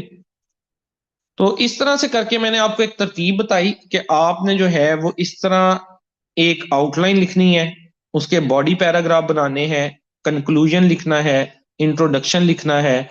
और जो है ये जो आपका सारा पेपर जाएगा 15 से 16 सफ़े के ऊपर ये आपका पेपर जाएगा। इसमें मैं आपको टाइम मैनेजमेंट बता देता हूं। 120 मिनट है टोटल, जिसमें आपने टॉपिक चूज करना है। 5 मिनट आपने इस पे लगाने हैं। इस पे ज्यादा टाइम भी लग जाए तो कोई मसला नहीं। पेपर पढ़ें, आप डिसाइड करें। 5 में से 2 टॉपिक तो ऐसे होंगे ना जो आपको आते होंगे, या कुछ डेटा आपके माइंड में होगा। चले नहीं भी आते, कंपैरेटिवली की बात कर लें। कंपैरेटिवली कोई से 2 टॉपिक हो ऐसे आपके जेहन में आखिर में स्टक करेंगे ना, यार इसके बारे में अब शुरू तो करना ही है, जब पेपर में बैठ गए कुछ तो लिखना ही है ना। दो उनमें से भी देखें कि किस उन दो में से कंपैरेटिवली ज्यादा अच्छा किसके बारे में आप लिख सकते हैं। और ये सोच लें कि आपने इसके ऊपर इतने सफ़े लिखने हैं, तो आप उनमें से किसके ऊपर ज्यादा सफ़े लिख सकते हैं। और कुछ ना कुछ कोई लॉजिकल चीज उसमें आप उसको आर्गुमेंट के जरिए चलें। आप, मैं कहता हूं, कोई कोटेशन नहीं लिखते, कोई उसके अंदर जो है आपको नहीं याद रहती, कोई आप फिगर नहीं लिखते। बात तो लॉजिकल करके आए ना, कोई लॉजिकल बात करके आए। जैसे ग्लोबलाइजेशन की ही एग्जांपल को हम एक्सटेंड करते हैं, वो आपसे बात करता है मनी लॉन्ड्रिंग हमारे पास नहीं पता कि कितनी हुई है, वर्ल्ड बैंक क्या कहता है, या कोई फिगर आपके पास नहीं है। लेकिन मनी लॉन्ड्रिंग के बारे में जो बातें करके हैं वो तो लॉजिकल करके हैं ना, कि इसकी वजह से हमारी ओवरऑल जो है इकोनॉमी को कम हो रही है, हमारा जो है टैक्स इवेडिंग हो रही है, पैसा बाहर जा रहा है, ओवरऑल हमारी जो है ग्रोथ के अंदर वो नहीं आ रहा। मतलब चाहे छोटे छोटे सेंटेंसेस आम आम बातें करें हों लॉजिकल सी। ठीक है। तो 5 मिनट इस पे आउटलाइन बनाने पे आप 25 मिनट लगाएंगे, आधा घंटा तो यही आपका चला जाएगा इन दो चीजों पे। देन ये सारी चीजें लिखने में जो आपका इंट्रोडक्शन है, बॉडी पैराग्राफ है, कंक्लूजन है, ये टोटल आपके बनेंगे तकरीबन जो है पैराग्राफ 15 से 16, 15 से 16 पैराग्राफ आपके बनेंगे। ठीक है। तो उसके ऊपर आप तकरीबन जो है 1 घंटा, आप हम इसको मिनट कर लेते हैं, 80 मिनट। 80 मिनट इस पे लगाएंगे और 10 मिनट आप लगाएंगे रिवीजन पे। एट द एंड 10 मिनट लाजमी रखने हैं कि जो आप लिख आए हैं उसको रिवाइज करना है। और अगर आपके पास 40-50 मिनट बच जाते हैं ऐसे में कुछ आपको लिखना नहीं आ रहा, तो फिर वो उठ ही आइएगा वहां से, जाके दोस्तों के साथ चाय शाय पिएगा, वहां बैठे रहने का क्या फायदा। सिर्फ 10 मिनट बचाने हैं, ठीक है। ऐसे को रिवाइज जो कुछ आपने लिखा इस एक स्कीम के मुताबिक, और आप 15 से 16 पेज लिखने में कामयाब हो गए हैं, तो आखिर में आपके पास 10 मिनट बचने चाहिए कि जो आपने लिखा उसको एक दफा रिवाइज कर लें। कोई उसमें आपकी गलती, कोई आपका जो है प्रेपोजिशन मिस ना हो गया हो, कोई ग्रामर की मिस्टेक, कोई स्पेलिंग तेजी में, क्योंकि ये बड़ी तेजी में हमें लिखना पड़ता है, 2 घंटे में 15-16 पेज लिखने होते हैं, बड़ी तेजी में लिखने पड़ते हैं। ब्रेन भी आपका उसी स्पीड से काम कर रहा होता है और हाथ भी उसी स्पीड से काम कर रहा होता है। तो आखिर में 10 मिनट का आपने मार्जिन रखना है कि मैंने ये रिवाइज करना है। इस 10 मिनट रिवीजन में ये फायदा होगा कि आपको पता होगा मैंने कंक्लूड भी जल्दी कर देना है। बाज का ये होता है कि हम इतना स्लो स्लो चलते हैं कि हम कंक्लूजन तक तो पहुंच ही नहीं पाते। अगर आप कंक्लूजन तक ना पहुंचे तो 70 to 80% चांसेस हैं कि एग्जामिनर आपको पास नहीं करेगा। सबसे पहले तो जरूरी है ना इस स्ट्रक्चर के मुताबिक एक वर्डिंग छाप के आए। वो वर्डिंग कैसी है, उसमें ग्रामर कैसी यूज हुई, लॉजिक कैसा यूज हुआ, वो अगली बात है। तो ये एक आपकी टाइम मैनेजमेंट होगी एस्से को लिखने के लिए। और ये आप एक दो दफा घर से करके जाएंगे तो वहां पे कर पाएंगे। अ- वरना आपको अपनी स्पीड का पता ही नहीं होगा कि मैं कितने स्पीड से, हर बच्चे की एक अलग स्पीड है लिखने की, साइज वर्डिंग का उसका अलग है। कुछ एक पेज पे 80 वर्ड 80 वर्ड लिखते हैं, कोई 120 लिख सकता है। हर कोई अपने मुताबिक लिखता है, कोई एक लाइन छोड़ के लिखता है, कोई बराबर बराबर लाइनों में लिखता जाता है। तो इस चीज की पहले ही टाइम मैनेजमेंट आपने करके जानी है कि आपने जो है वो किस तरह से इसको लिख के आना है। यहाँ पे ये देखिए 1500 से 1600 वर्ड का है। इसमें मैंने आपको बताया इंट्रोडक्शन पूरे पेज का लिखना है। अगर हम ये सपोज कर लें कि 25 लाइनें होती हैं पेज पे, जो वो पेपर आपको देते हैं ना उस पे 25 लाइनें होती हैं, और हर लाइन में अगर हम ये कह लें कि 5 वर्ड लिखता है एक स्टूडेंट, तो 120 वर्ड बनते हैं। पूरा पेज आपने लिख के आना है ना, मैंने आपको बताया आउटलाइन पे पूरा पेज, उससे अगला पूरा पेज इंट्रोडक्शन पे। पैराग्राफ 1314 पैराग्राफ बनेंगे। पैराग्राफ की लेंथ कम होती है, पैराग्राफ में 80 से 90 वर्ड होते हैं। अपने वर्ड काउंट करें पैराग्राफ्स बना के, इंट्रोडक्शन लिख के, कंक्लूजन लिख के, आप किस तरह से लिखते हैं। देन जो आखिरी कंक्लूजन होता है वो भी पूरे आपके पूरा पेज लेता है, 100 से 120 वर्ड। इसको एग्जैक्टली ये नहीं करना इंट्रोडक्शन लेके वर्ड गिनने बैठ जाए वहां पे, और जो है वो आधा ऐसे भी ना हो। एक आइडिया तन आपने लेना है कि इतने मेरे, मैं इतना पेज के ऊपर ये लिखता हूं, मेरे इतने वर्ड बनते हैं, मेरे पैराग्राफ इतने बनेंगे, कंक्लूजन का मैंने इस तरह से पेज लिखना है, मेरे इतने वर्ड आएंगे। या आपने ऑलरेडी अपनी कैलकुलेशंस करके जानी है।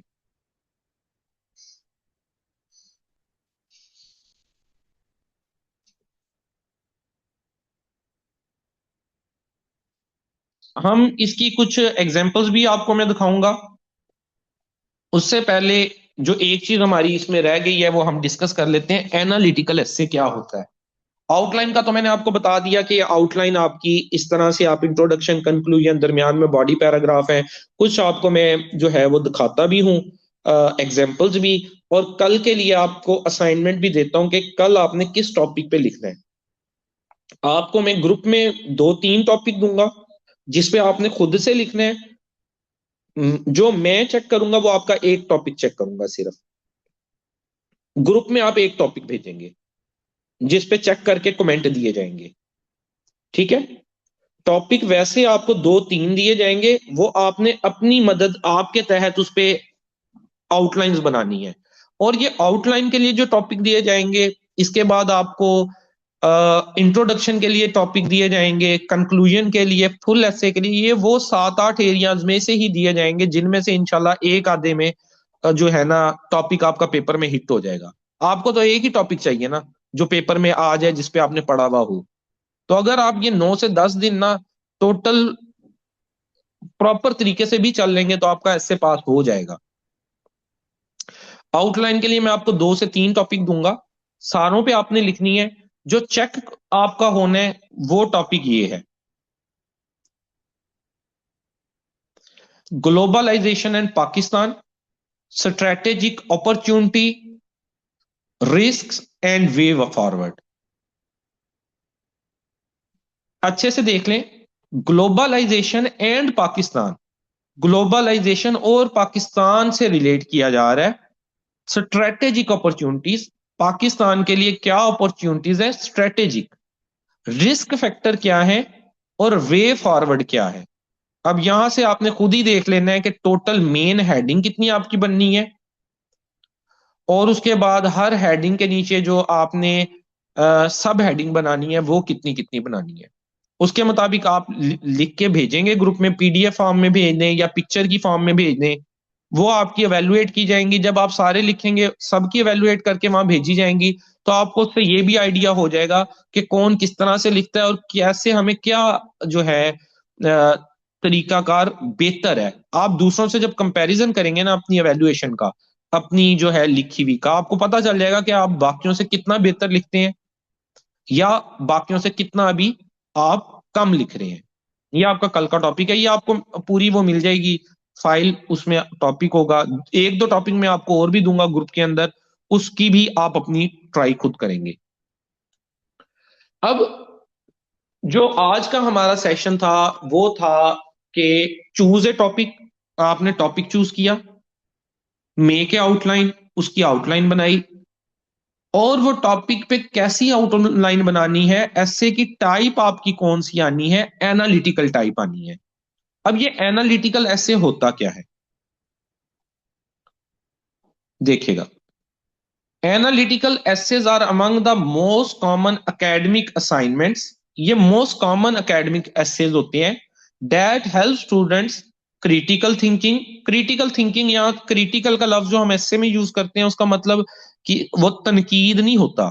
क्रिटिकल का मतलब मेनली होता है एक चीज के दोनों तरफ का सोचना, पॉजिटिव तरफ भी सोचना और उसकी नेगेटिव तरफ भी सोचना और फिर सोल्यूशन देना। जो आमतौर पे 16 ग्रेड के ऐसे होते हैं, पीएम ये जो होते हैं पीपीएससी के, इसमें वे फॉरवर्ड वो खुद ही पूछ लेता है। वे फॉरवर्ड का मतलब सोल्यूशन। ये ज्यादातर बेस करते हैं किसी मसले के ऊपर, जैसे फ्लड आए, क्लाइमेट चेंज हो रहा है उसी की वजह से फ्लड आए ना। ग्लोबलाइजेशन का मैंने भी आपको टॉपिक बताया, थ्रेट क्या है, उसका वे फॉरवर्ड या सॉल्यूशंस क्या हैं। ठीक है। एआई, जो डिजिटल चीजें हैं, एआई की वजह से जो है उसका फ्यूचर क्या है, उसके थ्रेट्स क्या हैं। हमें जुडिशियल रिफॉर्म्स हुई, उसमें पॉजिटिव क्या है, उसमें नेगेटिव क्या है, उसका वे फॉरवर्ड क्या है। तो आम तौर पे जो आपका ये 16 ग्रेड का भी, बल्कि मैंने पीछे जो आपको तहसीलदार का दिखाया पेपर, पांचों टॉपिक एनालिटिकल और सॉल्यूशन मांगते थे। तो एनालिटिकल सॉल्यूशन बेसिकली क्या मांगता है कि आपको जो टॉपिक दिया है उसको आप एनालाइज करें, क्रिटिकल उसकी थिंकिंग उसको बताएं। सिर्फ दिमाग में नहीं सोचना, लिख के बताएं कि हम इस टॉपिक के बारे में ये सोचते हैं, उसकी इंटरप्रिटेशन करें। जो आप सोचते हैं वो बॉडी पैराग्राफ में उसको वजाहत करें और रीजन रीजन दें कि आप इसके बारे में ऐसा क्यों सोचते हैं, उसको बताएं। वो जुडिशरी कह रहा है, जुडिशरी रिफॉर्म्स वो कह रहा है 27वीं अमेंडमेंट हो गई, वो कह रहा है इसका क्या रिस्क है पाकिस्तान को। आप रिस्क लिखते हैं तो वहां बताएं ना कि ये आईनी अदालतें बनी हैं, उसका आप पॉजिटिव लिखते हैं या नेगेटिव लिखते हैं। जो जिस हेडिंग में लिखते हैं, अगर पॉजिटिव लिखते हैं तो बताएं इसका क्या फायदा होगा, टाइम कम लगेगा, फैसले जल्दी होंगे। जो कानून मतलब अलहदा अदालत वो काम ही आइन के ऊपर करेगी, पॉलिटिकल फैसले करेगी, अगर पॉजिटिव सेंस में बता रहे हैं। अगर नेगेटिव सेंस में बता रहे हैं तो उसको बताएं कि पॉलिटिकल विक्टिमाइजेशन होगी, एक पार्टी दूसरी पार्टी को विक्टिमाइज करेगी। ठीक है। इंसाफ जो है वो प्रॉपर नहीं हो पाएगा और सुप्रीम कोर्ट का रोल कम हो गया है। प्रॉपर लॉजिकल रीजनिंग से उसकी जो आपने बात करनी है उसको इंटरप्रेट करें, उसके दोनों पहलू देखे। एनालिटिकल ऐसे में आमतौर पे वो दोनों तरफ ही पूछता है, और फिर बल्कि वो उसका सोल्यूशन भी पूछता है। जैसे मैंने भी आपको जो टॉपिक दिया लिखने के लिए कि उसकी अपॉर्चुनिटीज बताएं कि पॉजिटिव क्या क्या है पाकिस्तान के लिए, उसके थ्रेट बताएं नुकसान क्या क्या है, और वे फॉरवर्ड बताएं कि आगे चल के हम नुकसानात को मिटिगेट कैसे कर सकते हैं, कम कैसे कर सकते हैं, ताकि हम आने वाले वक्त में इस चीज को बेहतरी की तरफ लेके जाएं। तो ये एनालिटिकल ऐसे आमतौर पे इन्हीं तीन चीजें के ऊपर जो है वो कंसंट्रेट करते हैं। सेकंड पॉइंट देखिएगा, understanding how to write an analytical essay helps, understanding how to write an analytical essay effectively is important because it involves more than just summarizing. ये सिर्फ समराइज नहीं करना किसी चीज को, it requires breaking down the topic to explain deeper ideas and meanings. ये require क्या करता है जो एनालिटिकल ऐसे होता है कि जो उसने टॉपिक दिया है ना उसको ब्रेक डाउन करें आप।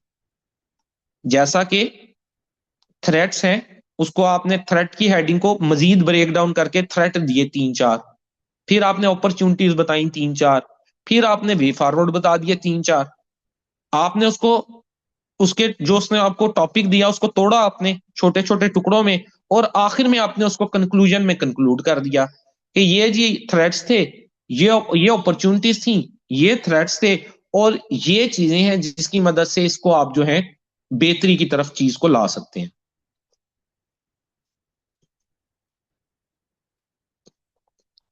अब हम कुछ आउटलाइंस देख लेते हैं।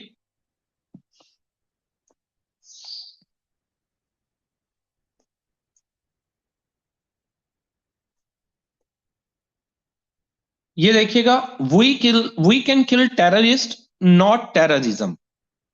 टॉपिक आया कि हम टेररिस्ट को तो किल कर सकते हैं, टेररिज्म को नहीं किल कर सकते। टेररिज्म मौजूद रहता है। इस पे वन पेजर देखिए बनी हुई है, कितनी प्यारी मतलब लग रही है ना आउटलाइन बनी एक पेज पे। ये देखिए टॉपिक लिखा हुआ है, इंट्रोडक्शन की हेडिंग है, सबसे आखिरी हेडिंग कंक्लूजन की है। उसने यहां बताया है we can kill terrorist not terrorism. अब वो यहाँ टॉपिक डिमांड करता कि टेररिज्म क्यों किल नहीं हो सकता। यहां बताया गया why terrorism can not be kill despite killing terrorist. देखिए वन, उसने एक सिर्फ यहां वो लफ्ज नहीं लिख दिया, प्रॉपर एक जुमला बनाया है। अगर आप सेंटेंस पूरा नहीं भी बनाते, क्लॉज बना दें, फ्रेज बना दें, छोटी सी फ्रेज बना के आए वहां पे, ठीक है, तीन चार वर्ड्स पे मुश्तमिल होनी चाहिए आपका जो आपने हेडिंग या सब हेडिंग देनी है। अब हमने ऊपर इंट्रोडक्शन और कंक्लूजन तो देखा ना, हम इसका देखते हैं इसने जो है बॉडी पैराग्राफ कैसे डेवलप किया। उसने टोटल चार मेन हेडिंग दी है इसमें। इंट्रोडक्शन, ये body paragraph number one, body paragraph number two, and conclusion. Main headings उसने चार दी हैं यहाँ पे, रिक्वायरी चार थी टॉपिक के अकॉर्डिंग, रिक्वायरी चार थी। अगर वो जैसे मैंने आपको जो टॉपिक दिया है थ्रेट, तो आप अपॉर्चुनिटी, थ्रेट, वे फॉरवर्ड, इसकी पांच बनती हैं। सॉरी, ये इसको हम इंट्रो कर लेते हैं ना, intro, opportunities, threats, way forward, और पांचवी कंक्लूजन। तो मेन हमारी इस टॉपिक में जो मैंने आपको दिया उसमें पांच बनती हैं, बल्कि आप छह भी बना सकते हैं। इंट्रो के बाद एक यहां पे भी दी जा सकती है, व्हाट इज ग्लोबलाइजेशन या view of globalisation, bird eye view of globalisation, summarising globalisation, globalisation and Pakistan. एक आप सेकंड हेडिंग भी बना सकते हैं कुछ टर्म्स को एक्सप्लेन करने के लिए, ठीक है, वो आपकी मर्जी होती है।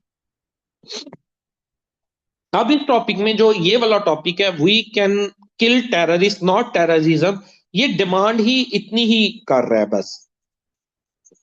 चार उसने मेन हेडिंग दी है। अब हम देखते हैं सब हेडिंग में उसने क्या किया है। अच्छा, ये इंट्रोडक्शन के नीचे जो ये वाली है ना, ये पॉइंट, ये ऑप्शनल है। ऐसे में आप मुझे सुन रहे हैं, मैं कुछ और बताऊंगा आपको, आप वर्ल्ड टाइम्स की एकेडमी के किसी मेंटोर को सुन लें, वो आपको किसी और तरह लिखना बताएगा। आप नोवा के डॉक्टर आरफ जुवेद साहब को सुन लें, वो आपको कुछ किसी और तरह बताएंगे। आप मुरीद जसरा को सुन लें, जिनकी बुक है विनिंग एसेज बाय मुरीद जसरा, वो आपको कुछ और बताएंगे। कोई हार्ड एंड फास्ट ये नहीं होता कि ये तीन आपने लिख दिए हैं तो इसकी वजह से वो आपको फेल कर देगा या आपको पास कर देगा। ये मैटर ही नहीं करता। यहाँ पे थीसिस स्टेटमेंट भी लिखी जा सकती है इसकी जगह। थीसिस स्टेटमेंट क्या होती है, नेक्स्ट लेक्चर में हम ये तीन, उसने जैसे सब हेडिंग दे दी ना इंट्रोडक्शन के नीचे, कुछ लोग ये नहीं तीन देते, वो थीसिस स्टेटमेंट दिखाते हैं। थीसिस स्टेटमेंट क्रक्स होता है 2 से 3 जुमलों का पूरे उसका। ये बड़ा एक, अगर आपकी बड़ा अबूर हासिल है ना, ये कम्प्लेक्स सेंटेंस लिखना होता है जिसमें 3 सेंटेंसेस होते हैं, जिसमें पूरा आपका एस्से समराइज हो जाता है।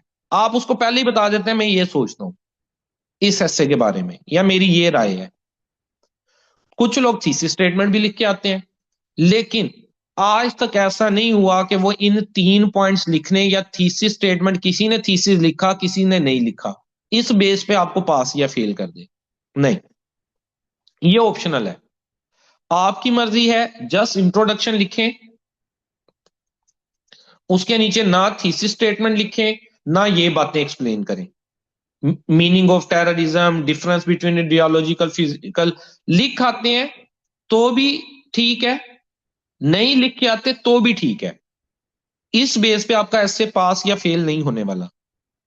वो ओवरऑल आपके ऐसे का थीम होगा कि आपने ये इंट्रोडक्शन की यहाँ पे जो सब हेडिंग दी है ये वही होंगी जो आपने पेज नंबर 1 के ऊपर एक्सप्लेन करनी है। थीसिस स्टेटमेंट जो आप देते हैं ये वही होगा जो पेज नंबर 1 के स्टार्ट में आपने स्टार्टर के तौर पे पेश करना है। तो ये चीजें अगर शुरू में आप लिख देते हैं तब भी ठीक है, नहीं लिखते तब भी कोई मसला नहीं है। देन जो मेन टॉपिक था उसके ऊपर आया, why terrorism can not be killed despite killing terrorist. हमारा मेन टॉपिक यही था ना, और इस पे 8 उसने बॉडी पैराग्राफ लिखे हैं।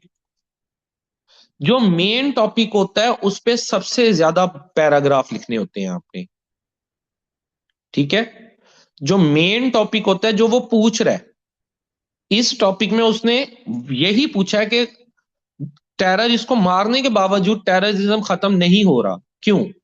वो बता रहा है terrorism is not a physical enemy, ये कोई फिजिकल एनिमी नहीं है जो डिफीट किया जा सके फोर्स से। किलिंग टेररिस्ट इंक्रीजिंग द, अगर आप एक टेररिस्ट को मारते हो उसके 5 बच्चे हैं, वो पांचों टेररिस्ट बनते हैं। टेररिस्ट को मारने से टेररिज्म और इंक्रीज होगा और टेररिस्ट पैदा होंगे। The root of religious terrorism lie in the most powerful source. अगर रिलीजियस बुनियाद पे शिया सुन्नी फसाद पे किया जा रहा है, या आप यहाँ पे वर्ल्ड लेवल एग्जांपल भी दे सकते हैं। यहाँ पे उसने ये इसको ना पाकिस्तानी सेंट्रिक उसने किया है, ना उसने इस्लामिक सेंट्रिक किया है इसको। ये भी आपने टॉपिक में देखना है कि वो क्या पाकिस्तान सेंट्रिक कर रहा है टॉपिक को, क्या वो वर्ल्ड सेंट्रिक कर रहा है, या उसने कोई पंजाब का वर्ड डाल दिया सूबा, हमारे सूबे का, खासकर एसडीओ के पेपर की बात करें तो अगर वो कहता है कुछ रिफॉर्म्स बताएं पंजाब में, क्या रिफॉर्म्स हो रही हैं डिजिटल।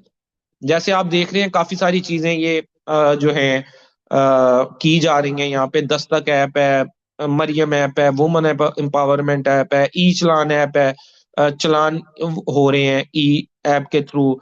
इसके अलावा जो है और भी डिजिटलाइजेशन, घरों के वो बंटवारे किए गए हैं, वो जो लगाई गई हैं, अपना वंड किया गया है, रमजान पैकेज है, या जो यहाँ पे चीजें हो रही हैं, ठीक है, वो सारी चीजें आपने उसके मुताबिक जो है बतानी होती है। देन फोर्थ वन, उसने ये सारी समझाने वाली चीजें नहीं है, एक आपको आउटलाइन समझाने का मकसद है। ये आउटलाइन जो लिखी गई, इस आउटलाइन में एग्जामिनर ने फुल सेंटेंसेस यूज किए हैं। फुल सेंटेंस यूज करना भी रिकमेंडेड है। अगर आप फुल सेंटेंस यूज नहीं करते तो एटलीस्ट 3 से 5 लफ्ज की फ्रेज बना के आए।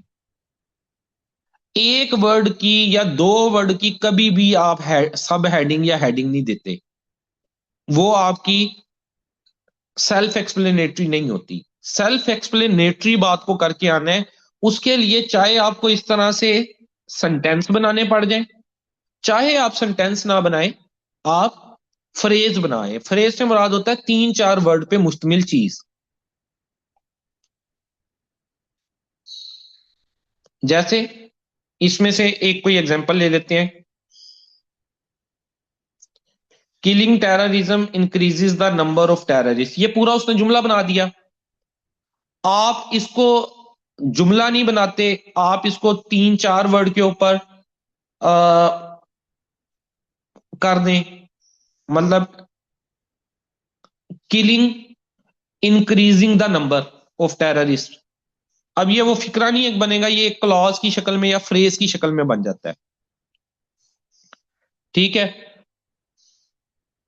या आप इसको कर लेते हैं, ऊपर तो आपने दे दी ना हेडिंग, आपको नीचे जरूरत नहीं है कि किलिंग टेररिस्ट वगैरह पूरा लिख के हैं। It is increasing terrorist in number, emergence of new terrorist, manipulation of people minds, जैसे ये नीचे वाला है, emergence of more groups, more terrorist group. अब ये वाला देखें, emergence of more terrorist group, मैंने इसकी जगह एक ब्रेन थोड़ा सा मुझे स्ट्रॉमिंग करनी पड़ी है, मैं इसकी जगह लिख रहा हूं emergence of more terrorist group, या enhancing in number of terrorist. ऊपर हमने बता दिया ना कि टेररिज्म, ये वाली यहां पे आप इसको ना भी पूरा फिक्रा लिखें कोई बात नहीं, अगर आप लिखते हैं वो अच्छी चीज है। मोस्ट रिकमेंडेड ये है कि पूरा पूरा सेंटेंस लिख के आए।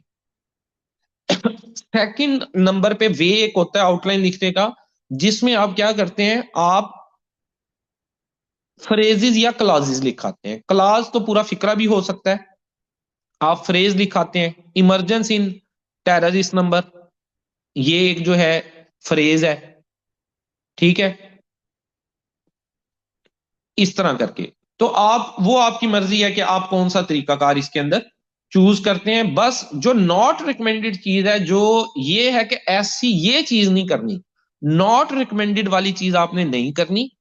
जो ऑप्शनल चीजें हैं वहां पे आपकी मर्जी है, आप उसको किस तरह से प्रेजेंट करते हैं। देन उसने नेक्स्ट जो इसके अंदर हेडिंग डाल दी, वे फॉरवर्ड या सोल्यूशन के steps to kill terrorism along with terrorist. जो पी इसका ऐसे होता है ना आपका, कोई भी बल्कि एनालिटिकल जो ऐसे होता है, और कोशिश करें आप सीएसएस या पीएमएस का इसके बाद, उसमें ना और टाइप्स भी होती हैं ऐसे की। आर्गुमेंटेटिव होता है, एक्सपोजिटिव होता है, डिस्क्रिप्टिव होता है। आप जो भी ऐसे की टाइप चूज करें, उसमें ना एंड पे वे फॉरवर्ड या सॉल्यूशंस देने होते हैं। अगर उसने पूछे हैं पेपर में, तो आप 5 से 6 पैराग्राफ उसके ऊपर लिख के आए।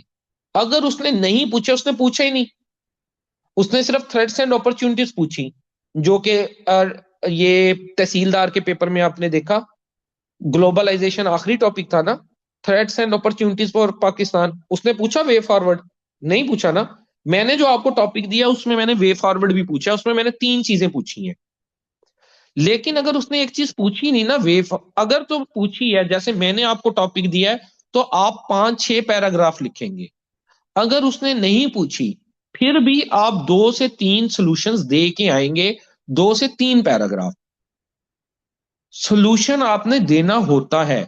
कोई भी अगर प्रॉब्लम वो आपसे पूछ रहा है, जैसे पीछे भी उसने पूछा अपॉर्चुनिटीज एंड थ्रेट्स, तो वहां पे उसने आपसे वे फॉरवर्ड नहीं मांगा, सॉल्यूशन नहीं मांगा। फिर भी इट इज बेटर कि आप 2 से 3 पैराग्राफ में उसको सॉल्यूशन भी बता के आए।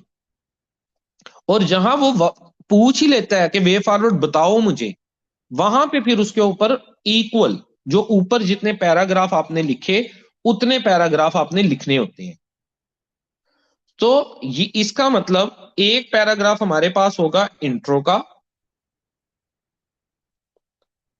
एक पैराग्राफ हमारे पास होगा कंक्लूजन का, और दरमियान के जो पैराग्राफ हैं वो हमने डिसाइड करने हैं। 6, 5, 3, इस तरह से कर लें। जो चीज पूछी गई है मेन, उस पर 6 पैराग्राफ लिखें, लेस इंपॉर्टेंस पे 5, जो उसने अगर नहीं पूछी लेकिन वे फॉरवर्ड आपने बताना है उसको 3।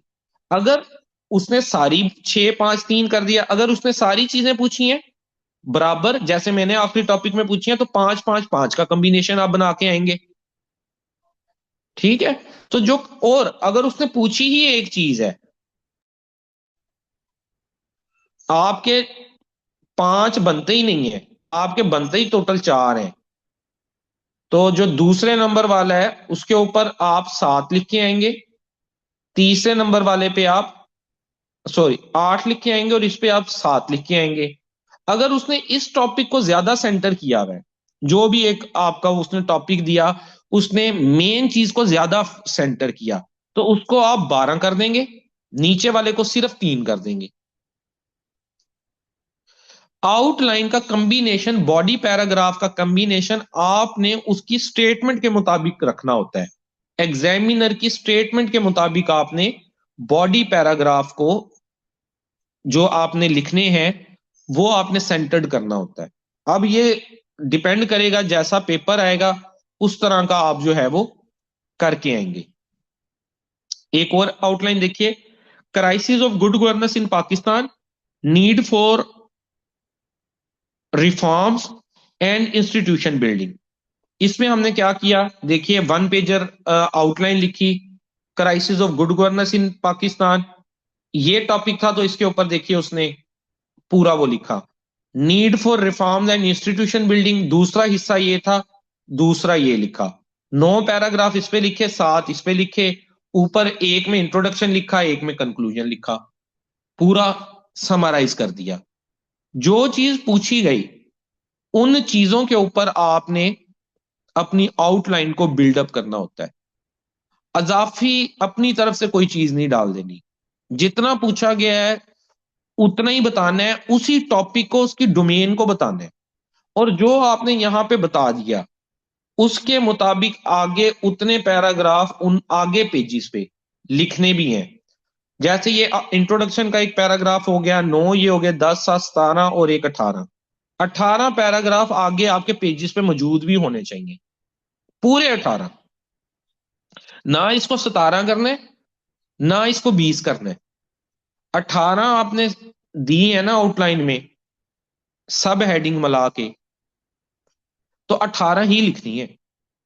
तो इन चीजों को आपने जो है मद्देनजर रखना है। यहीं पे लेक्चर को जो है वो हम एंड करते हैं। कोई क्वेश्चन वगैरह आपका हो तो पूछ लें, पूछ सकते हैं आप लोग। और यहाँ पे आपने जो है, आपकी जो असाइनमेंट है कल की, वो ये है कि आउटलाइन बनानी है आपने इस टॉपिक पे, globalization and Pakistan, strategic opportunity, risk and way forward. इसके ऊपर आउटलाइन बना के आप पेज के ऊपर बना दें, वो ज्यादा बेहतर है। पेज की पिक्चर भेज दें, 1 पेजर बनाना है तो एक पेज की पिक्चर भेज दें, क्रॉप करके। उसमें ये ना हो आपकी चारपाई भी आ रही हो, कोई किसी का पाँव भी आ रहा हो, पढ़े लिखे बंदों की तरह सिर्फ पेज की तस्वीर आ रही हो, जैसे पीछे आउटलाइन में हमने देखी है। और वो हम आपको जो है मार्क करके, आप उसके अंदर क्या इंप्रूवमेंट्स लानी है, क्या चीजें अच्छी हैं, क्या बुरी हैं, क्या एक्स्ट्रा डाली हुई हैं, क्या कम लिखी हुई हैं, वो आपको उसकी एवेल्युएशन करके ग्रुप में दे दी जाएगी। कल आप लोगों का यही काम होगा कि इस टॉपिक पे आपको डेटा भी दिया जाएगा, इस टॉपिक में मैं डेटा भी आपको दे दूंगा। और आपने जो है एक दूसरे को कॉपी नहीं करना, कॉपी कर भी लेंगे तो क्या फर्क पड़ेगा, पेपर तो आपने देना है, मैंने थोड़ी देना है। तो आपने इस जो टॉपिक है इसके ऊपर आउटलाइन कल बना के ग्रुप के अंदर सेंड करनी है। इससे नेक्स्ट लेक्चर में आप लोगों को इंट्रोडक्शन लिखना जो है वो सिखाया जाएगा, और फिर उसको एवेलुएट किया जाएगा कि इंट्रोडक्शन। 2 दिन आप लोग आउटलाइंस लिखेंगे, एक मैंने दे दी, ये आप कल मुझे लिख के दिखाएंगे, एक मैं कल दूंगा, वो आप मुझे संडे वाले दिन लिख के दिखाएंगे।